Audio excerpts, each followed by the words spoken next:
welcome to the podcast. Lauren Hamilton, Smart Commercial Solar. Thanks so much for coming in. Oh, you're most welcome. Tell us a little bit about you and your background in this solar space and why is it exciting for you? Yeah, cool. So I've got a long, history of working in marketing and communications. I've done that all of my career, but I think I had a bit of a COVID, revelation, as did half the population, in which I realised I want to be doing more with my life. I want to be on the right side of history. I've always been an environmentalist and been interested in clean energy as a major part of the solution. Mm-hmm. It's responsible for so many of our emissions, and getting that right is a big piece of the puzzle towards decarbonising Australia. So I started to look for a job in this field, and I was lucky enough to find an excellent one, not with the company I work for now, another company who I worked for a year. Switched over to Smart Commercial Solar almost 2 years ago, and I've just been absolutely loving it. Yeah. I've learned so much. I find it endlessly fascinating. It's a really exciting space to be working in, constantly changing, dynamic, fast-paced, but every day, as probably lame as it sounds, you feel like you've kind of made a little incremental difference in the right direction. Yeah. So fulfilling. That's great. And your role is very much like you have to sort of understand a lot, because as marketing and brand and getting it out there, like you have to understand why someone would want to make this change. Yeah, absolutely. I always say, I occasionally have had the imposter syndrome, as most people have, where you think every day. Yeah. Well, okay, good. Okay, I kind of got. Even right now, sitting here, I'm like, I don't know the first thing about solar. Out of body experience. Kilowatts per hour, is that the word? Hey, you do know. Definitely I have those moments, but I always remind myself and I remind my team that our job is not to know as much as the engineers. Our job is to know just a bit more than the customers. Yes. Our job is to be the voice of the customer or the consumer within our company, and to understand what's driving them, or what should be driving them to uptake clean energy for their business. Yep. There are 3 core motivators that we've narrowed it down to, and being able to think in that quite clear terms, whether you are adopting solar for financial, for a business case, which is most often, like it's definitely going to save you a bunch of money. People are in business to make money. That all makes sense. Whether it's ESG and sustainability, pressure or desire, which is kind of different. And then we've got the third one, which people are probably less aware of, which is energy security, energy resilience. As our grid gets greener, that's great, we love that. But one of the side effects is that it gets a little less stable, because unlike coal-fired power, clean energy is susceptible to more variables, which means that you can have more outages. It's going to increase that sort of grid vulnerability, and for people who live on the edge of the grid or who have businesses that it's critical that they never have a moment without energy. Yes. Particularly batteries, but solar and batteries are becoming more and more of an exciting prospect. Wow. So that's the 3 drivers. I'm looking at getting solar and battery for my home. Yeah. My house is completely rigged up, as you would expect. Yeah. Thanks to staff discounts. Can you hook a brother up? Don't you worry. My house settles next week. So Okay, do. Get it all sorted. Get them straight in. Yeah. It's blissful to live off grid. You sort of wake up at, I'm an insomniac, so I'll wake up at 3 and be like, I might do a little load of washing. Let me just check my battery state of charge. Oh yes, I can do that. Yeah. That's not a normal person way to think, but you might get there in the end. I love that. I love that. So what sort of businesses are looking for energy resilience? Like how does that come up? Yeah, there's definitely it's grown, the number of sectors that we work across. In the early days, the particular early adopters were businesses like pubs and clubs and RSLs. Oh, I would not have thought that was the first one. Their energy needs are incredible. Well, yeah, of course. You're running the pokies 24/7. And Oh wow, yes. And here in Sydney, there's pokies nearly in every single pub. Properly 24/7. Yeah. So their energy needs are really high, and they're really they're fiscally conservative, but they're pragmatic. So they're our pragmatic adopters, where they're not like attending the climate action march, but they sort of think, oh look, this can save me 20% on my energy bills. Yeah. Hell yes, I'll do it. And there's an environmental benefit, and increasingly that's becoming important to that industry. Yep. Manufacturing is obvious. Again, there's 2 sort of factors there. One is the physical shape of their buildings. So we They were have just the roof saying space, beforehand, yeah. like an office tower or an apartment block is a horrible prospect generally because your energy needs are really vast, but your space is really little. Yeah. Manufacturers have the opposite. So they've got a predictable 9 to 5 or 8 to 6 energy load, big, flat, beautiful roof. They're a really good candidate. We do a lot of work in that space. Then things like aged care and schools. Yes. Again, reasonably predictable loads, and also particularly with aged care and their interest in battery storage, really essential that they never go offline. Yes. Yeah, so there are many others. We work in agriculture, so smart commercial solar. The last year delivered Australia's largest live animal farm, which is completely off-grid. Okay. For our client Agrite, out west past Griffith, and there's 40,000 birds that live there, and there's no grid connection. And I don't know if you know this about chickens. I had a bit of a crash course in chickens because of this project. I know not much. No, neither did I previously. But chickens have to live at a certain degrees. I think it's like 32 degrees maybe. And if they get too cold, it's curtains. So to take a gamble on not being connected to the grid is really brave of our client. I think it really demonstrates the trust they have. Wild. They don't live in the wild, they're chickens. Long time since I've been in the wild. It's a long time since I've been in the wild. There's no chickens in the wild. They're evidently all in this particular shed We that are I just editing described. this bit out. And you got to own your ignorance. You're an urban guy. Like, what do you know about chickens? There has to be at least one. I mean, I can go release a couple if you want to prove you right, but no. Our See how chickens they live in a go. shed. I feel dumb. And they have to be warm. And the main reason that the client decided to go with an off-grid solution for that, this is a sidebar, but it's a really interesting story, is we've got a long history with this client. We've built many solar farms for their projects before, but they've been grid connected typically. This piece of property that they bought was going to be 18 months to 2 years before the poles and wires people got out there to actually connect it. And they wanted to start farming the chickens now because the property was sitting there ready to go. So we were able to connect them up. I think we completed the project within 9 months. Wow. And then it's the most sustainable protein you can eat, possibly in the world now, because those chickens are completely living off grid. They're kind of like little Nimbin chickens with dressed in like cheesecloth and stuff, if you can imagine. But when you eat it, you're not just eating the lowest embodied carbon meat, because chicken is already, compared to beef and lamb and things. But yeah, you're also eating off-grid chicken, and that's really impressive. So it's really cool to be part of that kind of project. Yeah, it would be. And so I'm imagining as you drive past a facility like that, it's the fields that have all the solar panels in it? Yeah. It's red dirt. It's just red dirt. And solar panels everywhere. There's a lot of solar panels. There's a massive, you mightn't probably be aware of the size of the inverters and batteries. They're like container-sized cabinets, all clustered together. There's an 11 kVA system which is high voltage and integrates all of this equipment together, and that includes homes for staff, because it's so remote. You don't live in town and drive there. You live.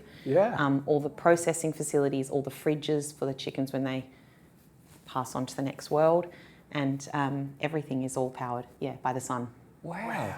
What a way to unlock land that couldn't be used otherwise. What a business case for people to be able to expand. That's incredible. That's a big part of it. So the benefits of solar, and particularly battery storage, people are just starting to twig a lot of these now. I think it's, You were saying before, so places like aged care, they obviously cannot afford to have any downtime in power. No. They cannot have their power outage.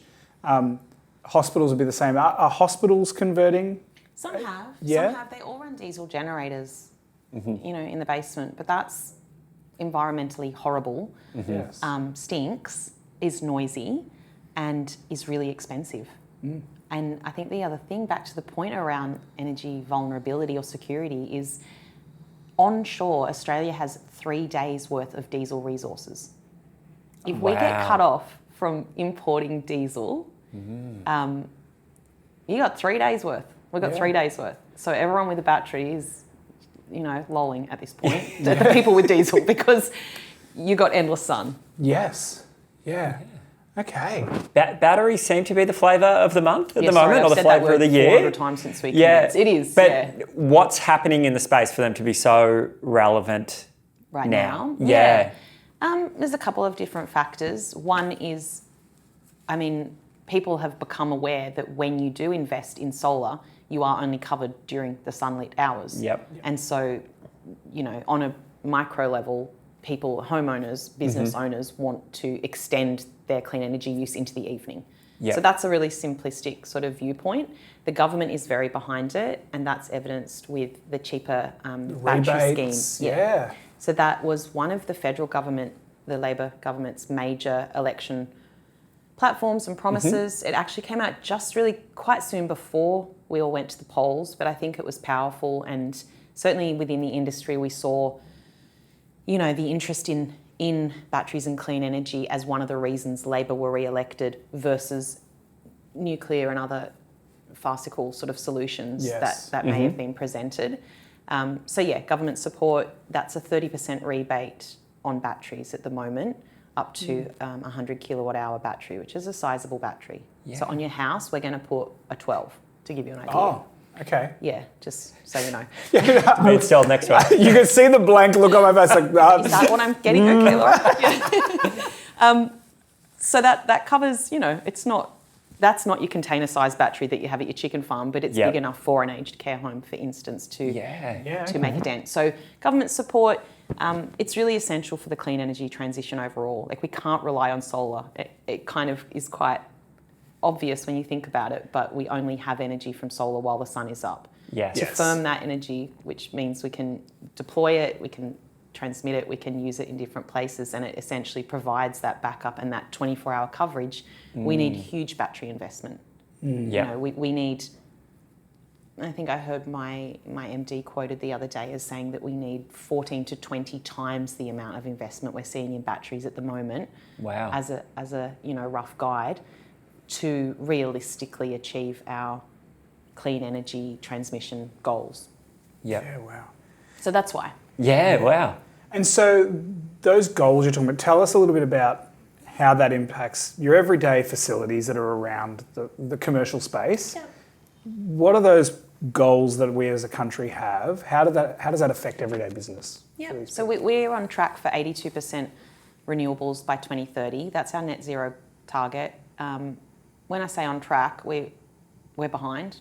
We're not at this moment of getting there. So on track sounded so positive. Yeah. We're on our track. I was impressed. It's not the track. We're on our track. Yes. No, we are working towards that. It is not out of reach. It is just plodding away. Yeah.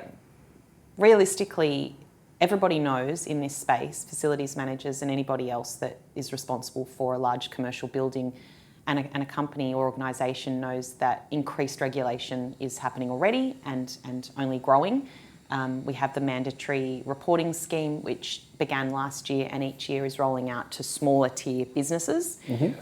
That means that it's no longer really up to you if you measure your emissions and report them to the government. It's mandated. Mm-hmm. For smaller businesses that won't be included in that reporting scheme, I don't know if the realisation is there or not yet, but we very much want it to be, that it's the cost of doing business in the future is that you know what you're emitting and you're taking serious measures to reduce it. If you're not, you're a liability to your customers because your emissions ladder up into their emissions. Yes. Mm-hmm. So if you're not making serious strides in reducing your carbon emissions, you will be replaced as a supplier by someone who is. 100%. So it's critical for all businesses, much above a corner store in size, to be looking at this now. Mm-hmm. And that's a lot of the imperative, and I think facilities managers would be aware of that. The other thing is the costs. Like, energy costs will not go backwards. No. They will not. Let's just all get that in our heads.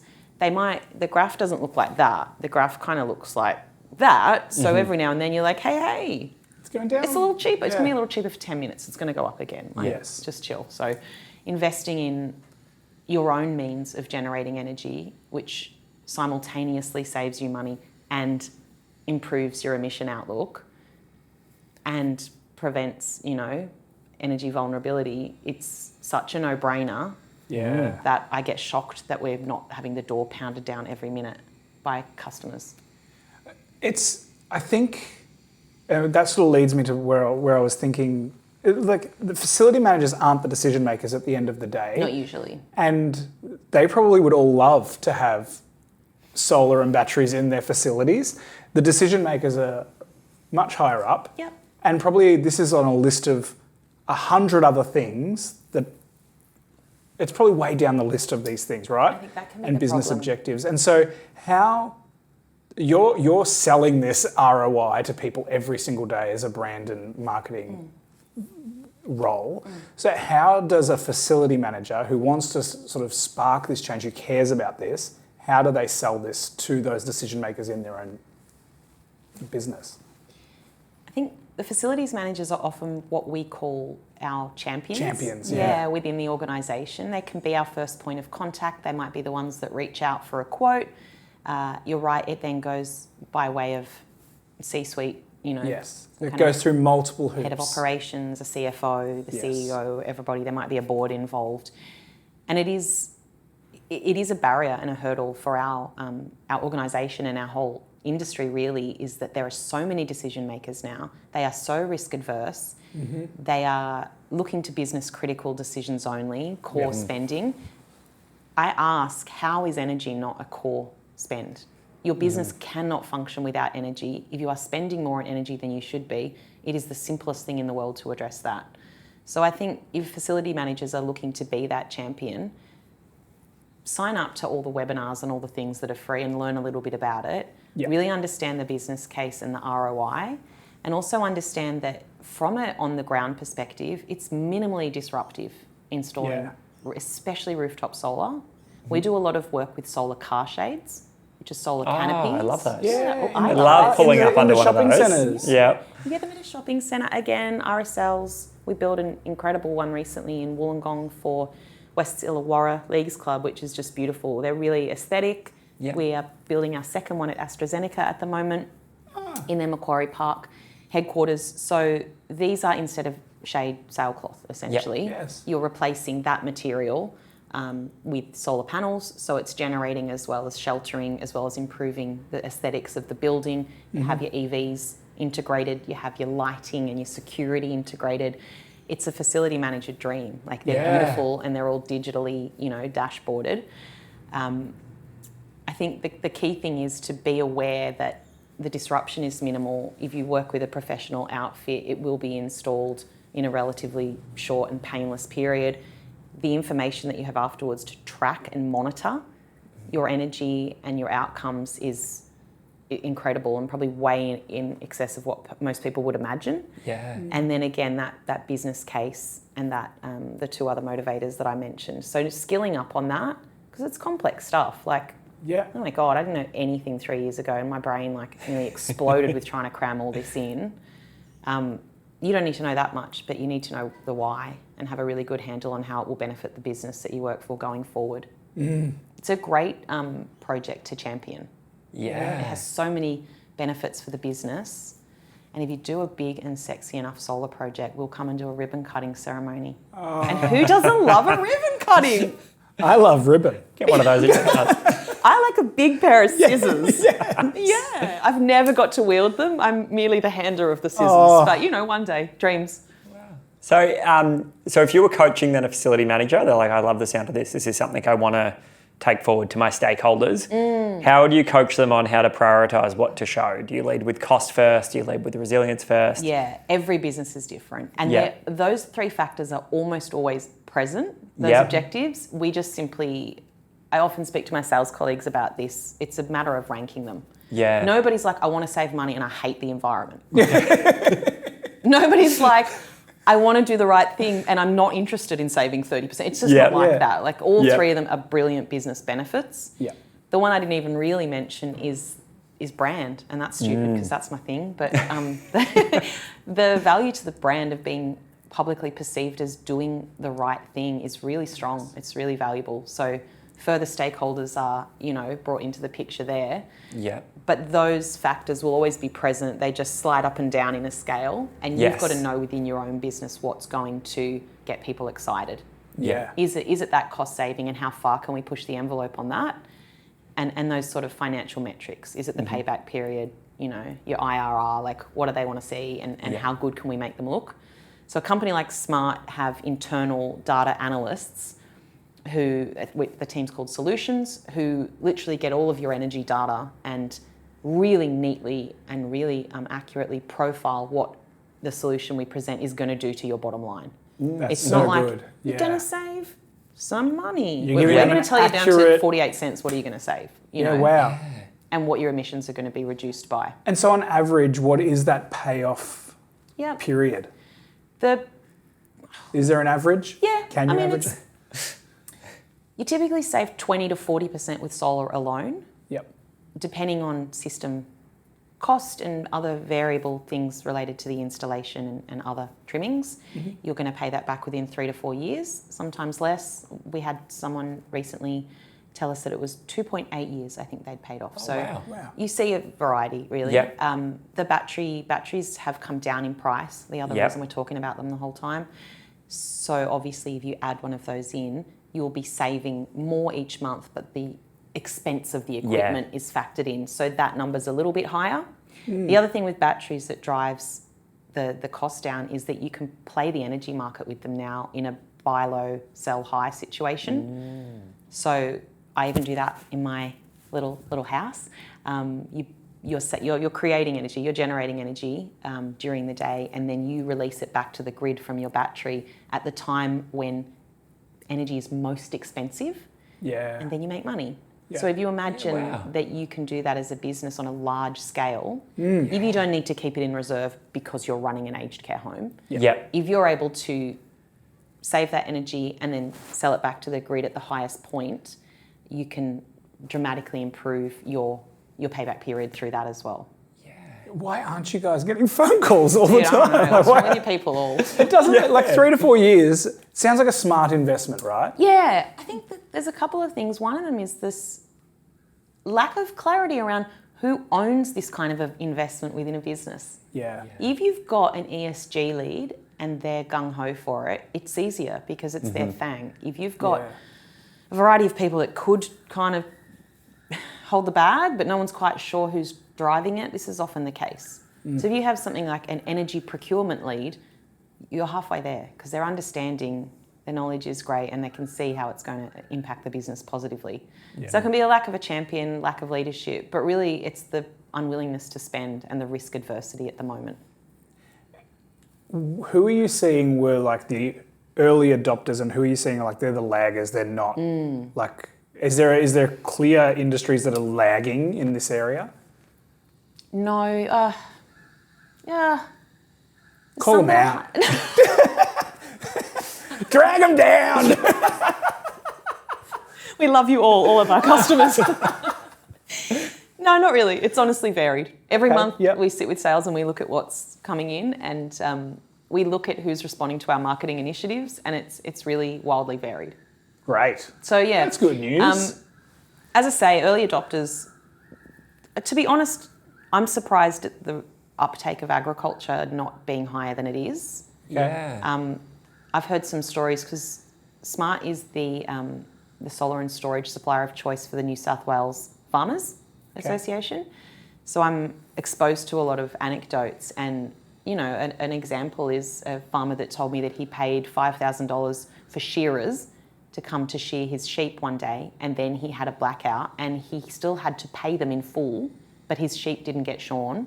He then missed the window to sell that fleece for some reason. I don't really understand that, but he then had to later on pay some other shearers $5,000. And if he'd had solar and a battery, that would have gone ahead as planned. Yeah. So I don't know why agriculture hasn't uptaken it more. There are $0 upfront options. So that doubly makes it not make sense, because sometimes I think it almost looks too good to be true. Yeah. I don't know. And if it looks too good to be true, it probably is too good to be true. That's what people think. Yeah. You'd think there'd be more smaller shopping centres. We are starting to see some of those now, but you would think they would have been more into it than I would say they have been. Yeah. We did an incredible project for Capestone Village in Brisbane last year, which they have 300 kilowatts on the roof, a 220 kilowatt solar car shade system. They are now 100% off-grid during the day. Wow. And they're only open 9 to 5. They don't, their energy Thursdays bills are and like Fridays, $15, you know? Yeah. It's crazy. Yeah. So it makes so much sense, and we produce these case studies, and I think a lot of people go, I would like that. I'm going to put that on my Santa wish list. Yeah. You know? Well, we find that all the time, like in our space. Do you? The same thing, that we'd love it. It sounds great. It'll help us be proactive, blah, blah, blah, blah. It ticks a lot of boxes, even with the sustainability piece. Mm-hmm. But then it's just getting it across the line is the pain point, because there's so many other issues in a facility that take priority at the end of the day, because this is a nice to have, it's not a necessity. Well, I think it's viewed as a nice to have, yes. but everything you're saying now, no, it's critical. Yeah. Now, I think people still see it as the greenie option or the environmentalist option. Yes. Whereas now everything you're saying, it's like, oh, we should all get that. It just makes sense, doesn't it? I think a lot of people the most common thing we hear is like, we will do that one day. Yeah. And we're like, that day is here. Yeah. That day was actually 5 years ago. Like, imagine how much you'd have saved. Like, it'd have paid for itself already twice over by now. So, it's really varied between industries. It's much more about the mindset of the decision makers, the pressure. You know, we have our highest sector at Smart Commercial Solar is building material producers, believe it or not, which is quite bizarre, but those guys, they're often, you know, shepherded by international ESG goals and things like that. Yeah. They're owned globally. A lot of the ISO stuff, And they do have, again, those big, flat, beautiful roofs. It makes sense. Their energy needs are high. For whatever reason, they've been early adopters. So, yeah. And then your retail, like Bunnings and Officeworks are early adopters and our biggest clients. Yeah. Spotlight is a recent client. So those big box retail stores are into it. They know. Like IKEA's incredible. They've got a lot of roof space. They do. And they, you know, like public opinion is really important to them. Mm-hmm. Yeah. Are there any sort of projects that you've been able to be like, write a case study on that you've been, I'm just so excited about this? Dude, I'm excited about all of them. I can tell. I'm just an excited kind Is there any that stand out as like, this has been something like that I just remember for the rest of my life? IKEA is really awesome. I live like 5 minutes from IKEA Tempe. I'm an IKEA girl. So, meatballs? Oh, please. So, but doing that, working with them, being exposed to their commitment to sustainability, being exposed to their team and how they work. And we did a great event when we launched. So we built the Marsden Park Distribution Centre system recently, which also included a megawatt, 1.1 megawatt of battery energy storage. Really clever engineered solution out there. And we had a beautiful event with a ribbon cutting and brunch. There were those little smoothie shots. You can't go wrong, really, with all of that. The mayor came. I always love it when the mayor comes. Yeah, and the global head of sustainability for IKEA came. I got to meet her. That was really cool. So that is cool. Yeah, that one was a big one. As I said, I have a bit of a fondness for the solar car shades. They're always beautiful and impressive. We do a lot of work with Officeworks and love working with them. They're a fantastic team, and my counterpart that I deal with there in publicising these projects is wonderful. So my standpoint is probably different from our projects team or our sales team in that I'm typically dealing after the fact when everyone's happy. Yes. A really good story. They've agreed to do a case study. They love us. It's beautiful. No one's agreeing to do a case study if they're unhappy, right? Yeah. So you're just getting all the good news. I'm just getting all the good people. But then the Agrite, I think the largest off-grid live animal farm one that's really special. Like that feels really industry inspiring, and we got a flurry of inquiries saying, hey, we saw what you did. We didn't even know this was possible. Yes. That feels like and you were telling me a little bit about like that 95% women driven project. That's a cool It was very cool. It wasn't a real learning curve, and it's more challenging than we thought to staff a project entirely with women. So Smart punches above our weight with women in the industry, the energy industry has a 23% average female participation rate. Smart have 36 or 37% now. And we have women in every role. We're not just all in marketing, believe it, and like HR. We're in engineering and project management and accounts and sales, and every single team has women in it. Right. So we had this idea, which was kind of sparked through a few conversations with my colleagues, that we could do a whole project without any men being involved. And you might ask why, and a few no, I don't need to ask why. narky bastards ask why on LinkedIn and stuff. But I hate men. I don't, but I no, I love them and I hate them. Point of proving it could be done. Yes. And kind of almost exposing how bloody hard it was to do, because it shouldn't be that hard, but it was really hard. We just lack female tradies. The women in the office part is easy. The woman who analysed it, the woman who designed the system, even going forward, it will be managed and maintained by a female engineer at my work. Wow. But female tradies on the roof are thin on the ground. And that's why the project was delivered 95% by women in the end. It just ran over time, and we had to get a couple of blokes to get up on the roof and speed things up a little bit. And it's just bodies. It's just a head count scenario. It's not, the skill is there, but there just aren't enough skilled workers yet. Yes. And that's why I'm a board member for Australian Women in Solar Energy, so I can help to improve that. Yeah. What are some things that you're then driving to get more women in those roles? We are hosting an event in October. The big all energy, it's kind of like spring break kind of Lollapalooza scenario that we all go to is, you come, it's great. Is all energy. We do that at the end of October every year. And then the day before that, AY's run our annual event, which is called Recharge Your Spark, and it's about women in clean energy, hosted by and run for. I'm organising it this year, and really what we are focusing on is, key drivers are things like mentorship, upskilling in business skills, because you often know your trade.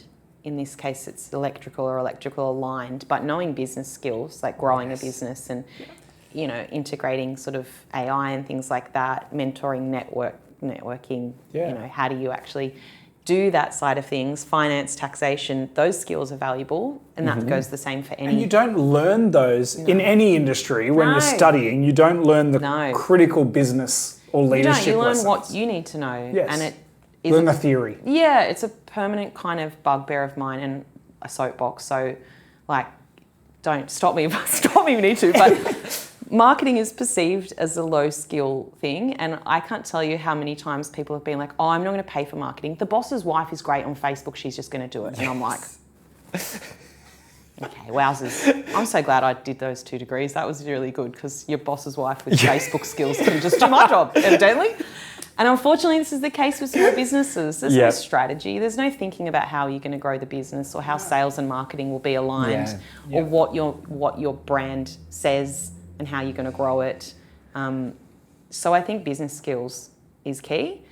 I think, honestly, sometimes it's just leading from the front, as cheesy as that sounds, but being brave and putting yourself out there, and AY's try to do that as much as possible and show that it's not scary. Connection as well, connecting women to each other. Like when there's a strong network, basically, and just feeling more and more people into that is powerful too. Connection and network, I think, is a huge thing in all industries, right? For growth. Totally. If you're isolated and on a silo, you're never going to... iron sharpens iron. We talk about, and often the guests we have on the podcast talk about this all the time. Get to a networking event. It's going to make your life and your job easier. Absolutely. I think there's a reluctance maybe from the younger generation a little bit. They're like, I've already got my friend. And I'm just hanging out with my friends. I'm like, dude, no, you've got to go to the things. You've got to shake their hands. It doesn't really matter whether you feel like it. And I think you can't be what you can't see, which is Ooh, I like that. No, I was going to say that's like a trite, isn't it? Everyone says that. No? Okay, I made I've not that heard up. that before. I totally made it up. Is it a Sydney thing? It should be on a poster with a cat dangling. I feel like it is on a poster. Give me the title of the podcast. It's on my card. Be what you can't see. You can't be what you can't see. Maybe because you're men and I'm a woman, we say it all the time. If you can't see someone in your role and you've never seen it before, you don't know that that's a thing you can do. You don't even have that idea. Yeah. And I think, not to like hark back to, you know, like rocking chair on the porch style here, but when I was a kid, everybody's mum was like either a stay-at-home mum or a nurse, or like if she really pushed the boat out, she was maybe a teacher. Maybe she worked part-time in the school office. You know, that was your mum's standard. Like she did the canteen, whatever. My cousin's wife was like 10 years older than me, and she owned her own business. And from a very young age, she was a go-getter. She never went to uni, but she started a series of businesses that were profitable. She employed local women. She employed me to mind her kids. She was really dynamic and just hustled and made her own money in a variety of different businesses. She's now the leading real estate agent in Wollongong. She started a real estate agency. And I think I could be something because I could see, like, this lady's not sitting around asking for permission. This lady can go to uni and study X, Y, Z. She's just doing what she wants to do. So I think that was helpful to me at a young age to see that example, but that really applies to women in industries, and I don't know if facilities management is the same, but with low representation. You got to show yourself. So, you got to show yourself, and even if you feel ick about doing it, which clearly I don't, but a lot of people do, you got to still show yourself, because there's young women coming up going, I don't know if I'll ever get to such and such position. Yeah. Well, like as a gay man, like growing up, you'd look and you'd see gay men were flight attendants. Hairdressers, yeah. And so, like, I take pride in the fact that I can be in an executive position in a business where I can show that, hey, there are opportunities out there for us. You can do whatever you want to do. You don't have to be a Virgin Airlines flight attendant. As fun as that probably is. As fun as that looks. I don't know. My sister was a Virgin hostess. She hated it. So I'm going to put it right there. But like, No, absolutely. Yeah. There's pigeonholing that goes on, and unfortunately, it goes both ways. It kind of goes for men as well, who go, I want to be a midwife. You can't be a midwife. Yeah, you can be a midwife. It goes for everyone. Yeah, there's certain like tracks that we think we're going to run along, and if you see like, oh hey, this track can actually go that way, or actually I can just build my own track. Yeah, and if you want it enough and you can't see it, be the person someone else can see. Like, step into that. Yeah, and then I have to say, like, bang on about it. Like, if a tree falls in the wood, and no one's there, you know that's no good. And I spoke at Smart Energy Expo this year, and that was kind of one of my manifestos was like, the question was, how is communications making a difference in the clean energy transition? Because, you know, we're arts grads, like, what do we know? I can't even count past 10. Like, what am I doing here? But I think if all these incredible projects happen and nobody knows anything about them, then the impact is really limited. You know, the impact is limited to that project. So those chickens live off grid out past Griffith. But this farm in... The little Nimbin chickens. in the cheese cloth with their hemp. But this other farmer, wherever, doesn't ring me up and say, hey, I saw that. We want to do that. Yeah. And the reason that they do that is because I have publicised it. So there is the value of communications in the most simplest way that you can explain it. And that's the same for inspiring other people. It's no good doing these things and then like quietly, modestly going about your business. Don't be modest, people. No. Pack it in. Yeah, have pride. Have pride. That's what I say. I agree. Are there innovations that are on the horizon in this space that we don't know about yet, or like that you're like excited about in the solar industry?